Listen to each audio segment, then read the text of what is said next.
So Supergirl is back, and I have to say tonight's episode was amazing. I loved it. Everything about it was really fantastic, and I cannot wait to see the future storylines that this episode has foreshadowed to play out. So let's talk about what happened. And by the way, this is a spoiler review. All my DC reviews are essentially going to be spoiler heavy because I think that's the best way to talk about these episodes. So if you haven't seen this episode, but if you want spoilers, obviously that's a great thing. Please stick around. But if you haven't seen the episode, please click back because I don't want to spoil you guys. So let's talk about what went down in this episode. And so many things went down and they were so good.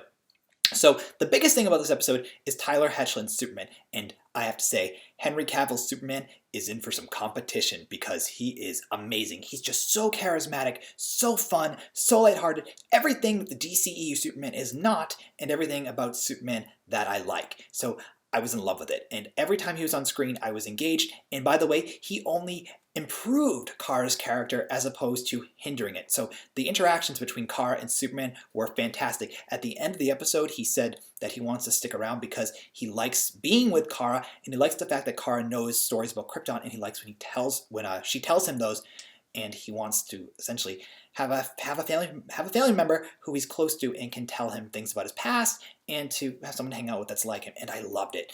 It's helping Kara. It's helping her grow. It's helping him grow. And I thought it was fantastic. So Tyler Hoechlin as Superman, perfect. So this episode introduced Lena Luthor. And I first thought Lena Luthor was going to be kind of mean. I expected her to essentially be portrayed in the light that Lex is portrayed in, just not Jesse Eisenberg's Lex Luthor.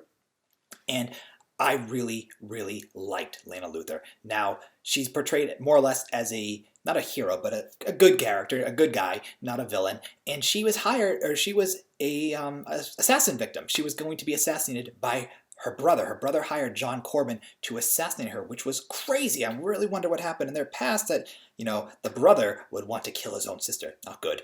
So John Corbin has been hired by Kaznia and by Intergang, and that makes me think that we might see Kaznia or Intergang later on in the season, or maybe in season 3, which I have a feeling Supergirl is going to get because just tonight's episode was so strong. So John Corbin was hired to assassinate her, and I have to say, he was essentially the weakest portion of this episode. For most of it, I was kind of wondering what his deal was. Where's this villain that's coming? Where's the long storyline that we kind of got? And you had to really wait to the end of the episode to see his purpose other than being an assassin. And it was good, but we'll talk about the reveal at the end of the episode. So Lena Luthor was fantastic. I really liked her. Now, at the end of season 1, a pod crashed, and we didn't get the reveal of who it was until this episode.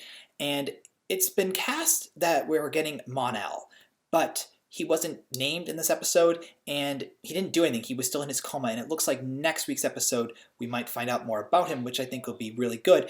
But his mystery seems kind of flat because no one really seems to care about him. So that was, I guess, maybe a negative thing about the writing, but I think they're going to do a lot with him because I think Mon-El will be really interesting, especially when Superman leaves, because he's not cast to be in many episodes of Supergirl.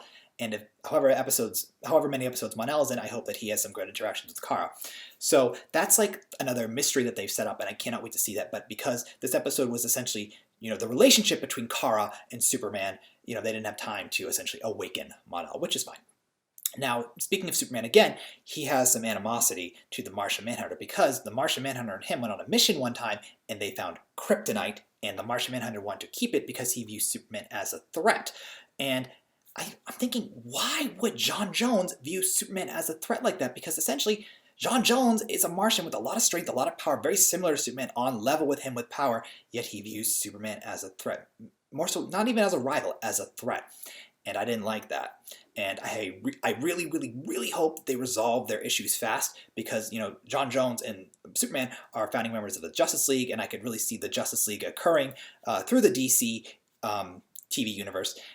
But I don't know. I thought the animosity between the two of them was an interesting plot point, and I can't wait to see more interactions between the two of them.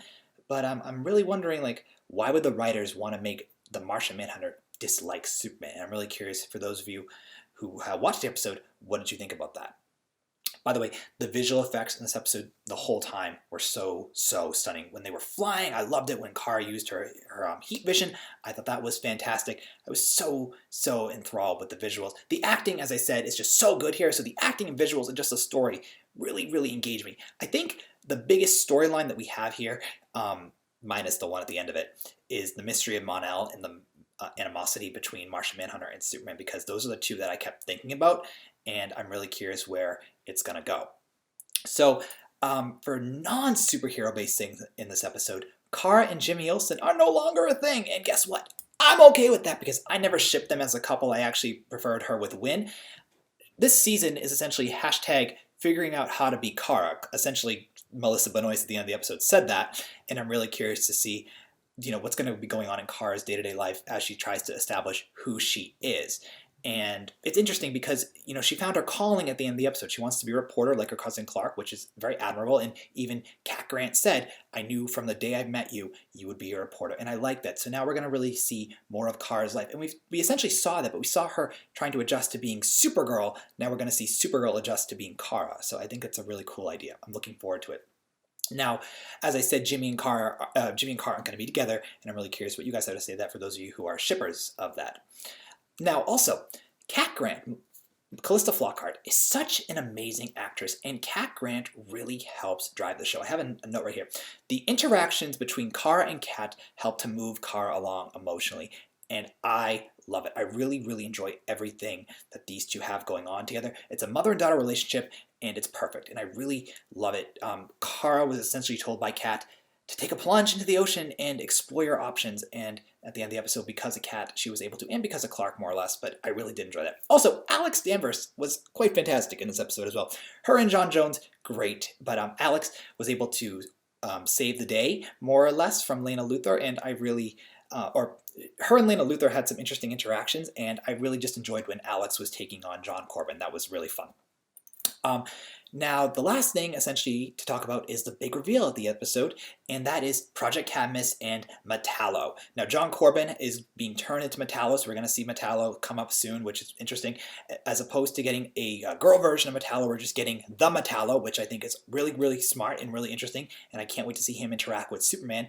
And Cadmus has been revealed. Cadmus is a big deal in Justice League and DC, and I cannot wait to see all of that play out. I thought it was a great reveal at the end of the episode, and overall, I found it to be an amazing episode. It's very captivating, and I really hope that you guys all enjoyed it just as much as I did. As I said, I question why they would make the Martian Manhunter and Superman dislike each other. I like more so from a creative standpoint than an actual technical standpoint in the story, because I think it works because it gives you a problem to solve. But I'm wondering why the writers would want to make them hate each other for now.